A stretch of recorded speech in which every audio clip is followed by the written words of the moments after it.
The story I'm about to tell you is notable for its brutal, almost cannibalistic cruelty.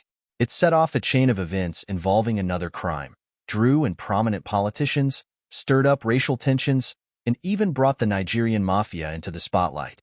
On January 29, 2018, an 18-year-old girl named Pamela Mastropietro walked out of a drug rehabilitation center located in the city of Macerata, about 230 kilometers north of Rome. After 3 months in the facility, she left quietly with 2 suitcases, one red, one blue, as seen on surveillance footage. The term, escape, seems too dramatic for what actually happened. Pamela didn't have any money, identification, or phone with her, as those items were taken by the administration, as was standard procedure for patients.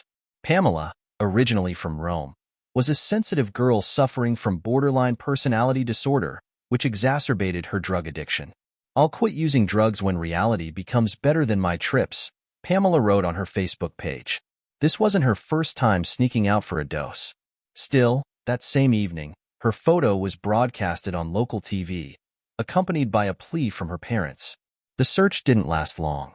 48 hours later, at 11:45 a.m. on January 31, 2018, a passerby reported finding 2 abandoned suitcases in a shallow ditch near the fence of a villa a few kilometers from Macerata. When the police arrived, they initially thought it might be a case of stolen luggage. However, what they discovered inside would haunt them forever. The suitcases contained the dismembered body of a young girl. Cross-referencing the list of missing persons, the police immediately suspected it to be the same girl who had fled the rehab center. The suitcases matched the description of those Pamela had taken. While waiting for DNA confirmation, her parents appeared on a program called Chi ha visto, still hoping their daughter was alive. Investigating the surveillance footage from the rehab center, detectives found that Pamela had gotten into a Fiat Punto driven by a man who claimed to have dropped her off at the train station. Other sources suggest she spent the night between January 29th and 30th at a taxi driver's apartment before he took her back to the station the next morning.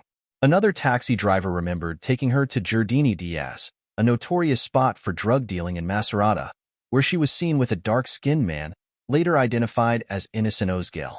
I should note that Pamela had no money on her, and all these taxi rides, let alone the overnight stay, raised some troubling questions.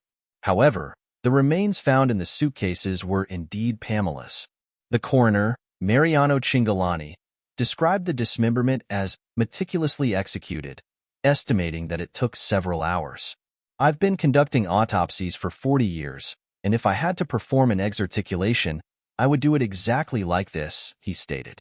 The forensic examiners found that Pamela's body had been thoroughly washed with bleach. She had head trauma and 2 stab wounds to her liver inflicted while she was still alive. The experts deduced that the perpetrator was physically strong, possibly a butcher or a surgeon, given the precision required. According to the forensic report, Pamela's intimate parts were missing and appeared to have been carefully excised. This, combined with the use of bleach, led to suspicions that she had been sexually assaulted.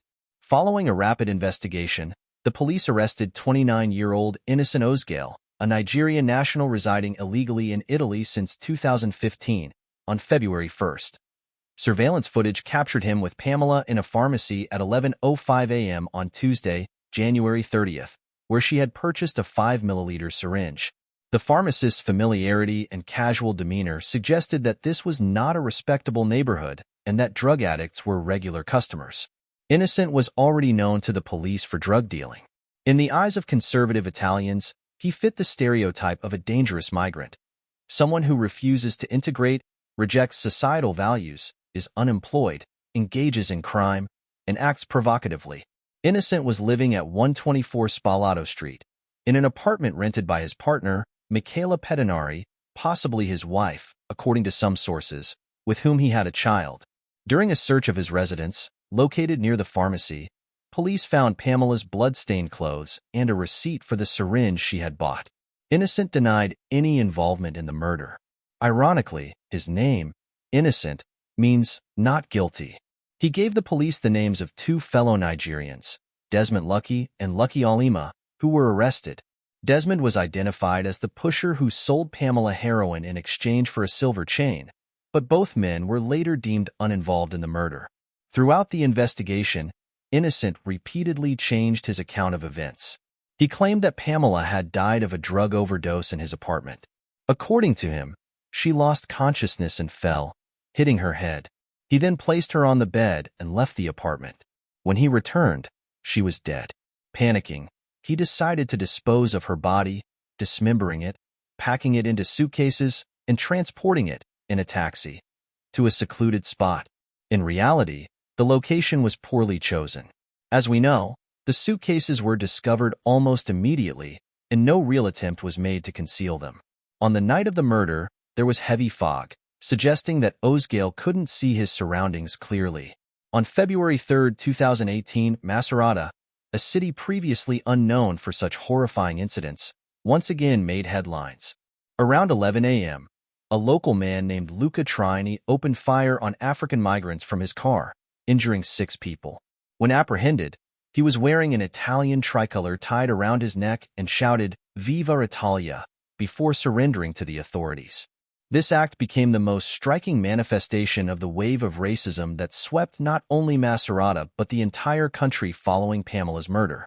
The incident received widespread coverage in local media and significantly influenced the 2018 election campaigns, with both right and left-wing politicians exploiting it for political gain. Meanwhile, 2 additional autopsies confirmed that Pamela had died from 2 stab wounds to the liver and that she had been raped before death. Toxicology results revealed that any drugs in her system had been nearly metabolized by the time of death, ruling out an overdose as the cause. Despite the body being thoroughly washed with bleach, forensic experts were able to extract DNA from under the victim's nails, which matched Osgale's. On February 13, 2019, the trial began, with charges of rape, murder, desecration, and concealment of the body.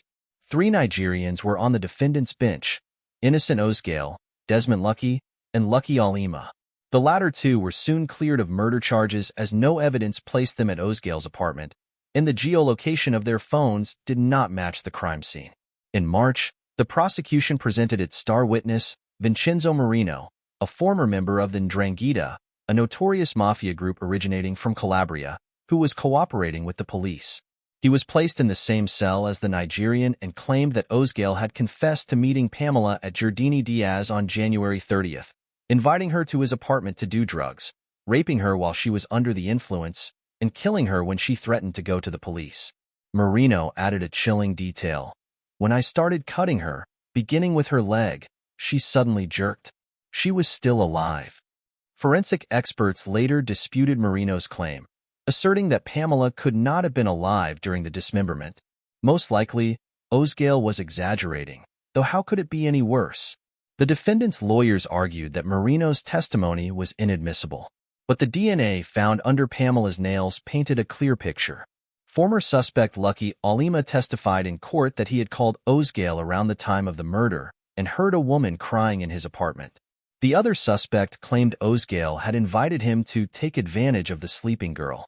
How reliable these testimonies are is uncertain, as all 3 Nigerians lied and twisted the truth throughout the trial, each trying to cover for themselves while implicating the others. Nonetheless, the police confirmed the phone calls between them. Here's a snippet of the dialogue between Lucky and Alima, recorded by the police in prison, to give you an idea of their personalities. The prosecution argued that the girl's condition was deliberately exploited. Experts confirmed that her mental state was severely impaired. She could not distinguish right from wrong, and her consciousness was clouded, making her legally incompetent, and that she was coerced into sexual activity, murdered, and then desecrated and concealed. On April 3, 2019, Innocent Osgale testified in court, claiming that Pamela had died while he was out of the apartment selling marijuana to a friend who had called him. According to him, Pamela felt unwell after injecting herself with heroin, lost her balance, and fell. Osgale helped her up and then left. When he returned, she was dead.